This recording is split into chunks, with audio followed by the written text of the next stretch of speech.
Welcome back to our YouTube channels. Today's video ay mayroon akong dumating na package. Ayan, no? LBC. Galing ito sa Ildefonso, Bulacan. Ayan. Ngayon, ang order ko, alam kong order ko dito ay banda. Kaya, buksan na natin. Tingnan natin.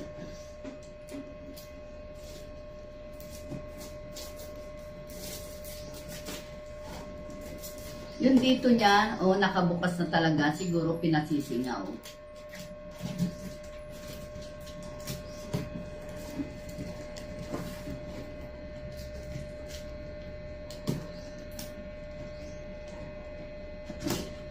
Yan. Ayan, natanggal na natin. Oh. Ay, may nakadikit pa.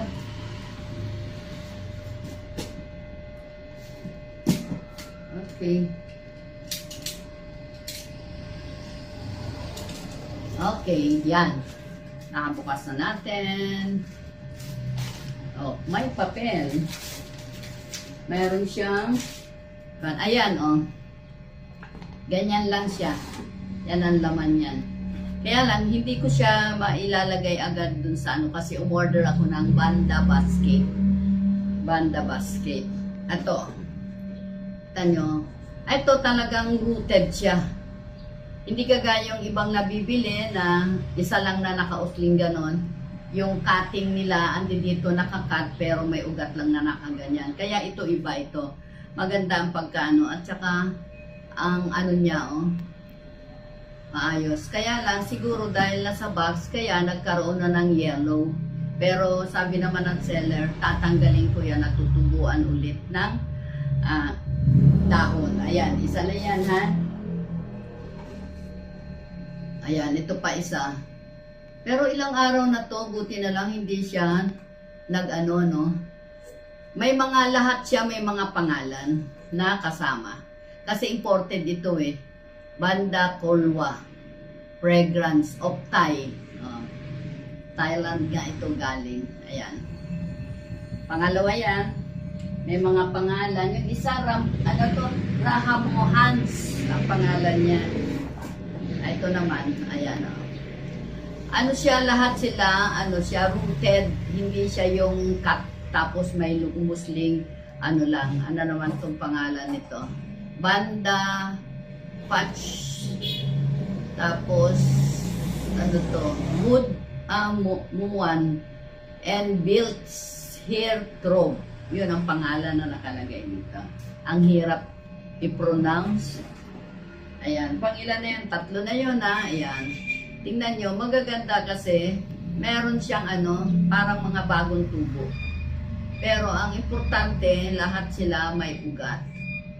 Ayan. Kailangan maiano ko na ito.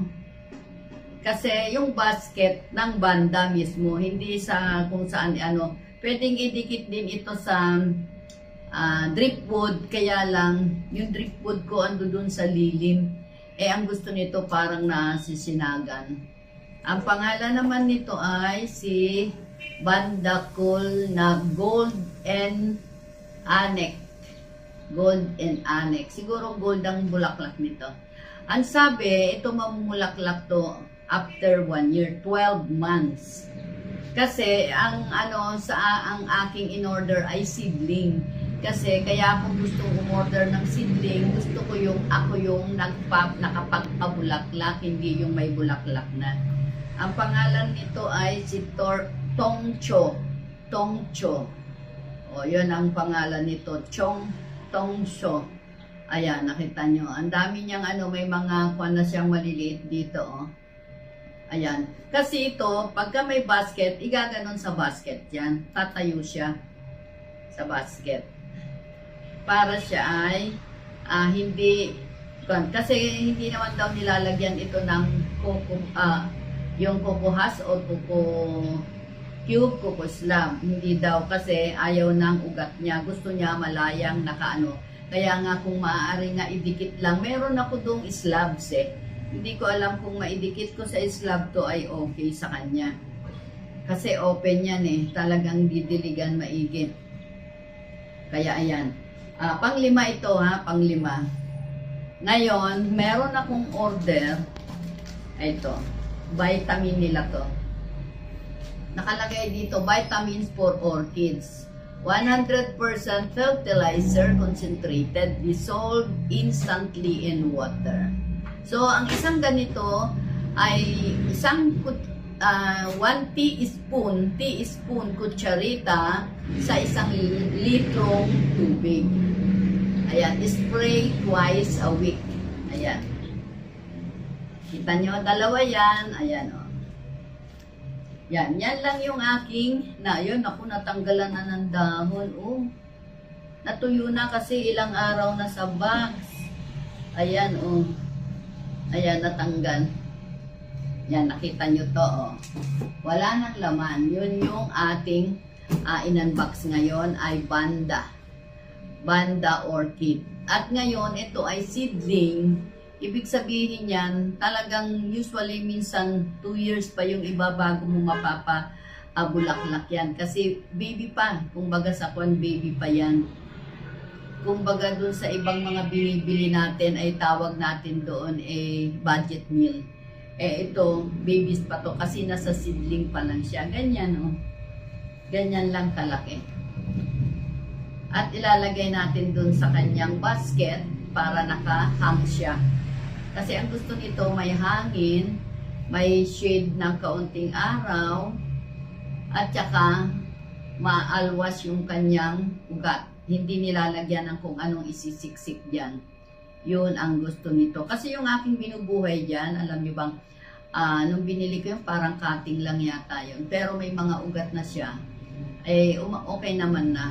Nakalimutan ko na ang kanyang kulay.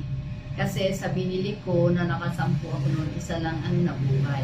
Kasi lahat cutting. Ito, cutting nga ito, pero may ugat na siyang lahat. Kaya yan ang maganda rito. Hindi tayo hindi, kumbaga sa kuwan, hindi siya hindi tayo malulugi dahil sa magbubulaklak talaga yan dahil may ugat na. Nasa pag-aalaga na lang natin. O kaya ayan, tignan nyo. Nagustuhan nyo ba? Nagustuhan nyo? Kung nagustuhan nyo at okay naman sa inyo, please thumb up, like and share, and please subscribe. Yung mga hindi pa nakasubscribe sa akin, pwedeng mag-subscribe. Yan, diba? Thank you. God bless. Ayan.